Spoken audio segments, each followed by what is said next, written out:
শাকিব খানের cinema release হবে আর কোনো ডায়লগ ভাইরাল হবে না তা হয় না।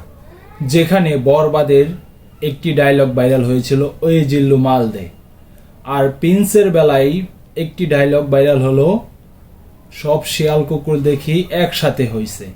তাহলে এই ডায়লগটি যখন ভাইরাল হয় আর বর্তমানে রকস্টারের শুটিং চলছে, সেখানেও এমন একটি ডায়লগ রয়েছে যা কুরবানি ঈদে এই ডায়লগটি ভাইরাল হিসাবে হবে। কারণ যখন এফডিসিতে শুটিং চলেছে তখন এই ডায়লগটি দিয়েছে, আর দেওয়ার পর সকলেই হাততালি দিয়ে এটিকে উদযাপন করেছে।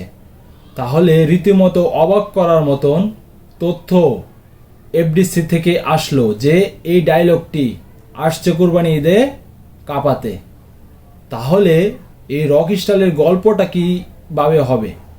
রকস্টারের গল্প হবে একজন রকস্টারের জীবন কাহিনী নিয়ে।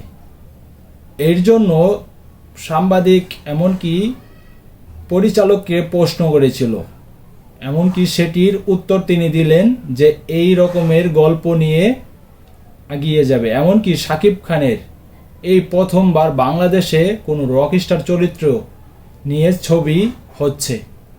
তাহলে ভাবুন এই সিনেমাটি কতটুকু হাইপ তুলতে আসছে কুরবানি ঈদে, যেখানে শাকিব খানের এই ডায়লগটি এত রকম ভাইরাল হবে, রীতিমতো অবাক হয়ে যাবেন।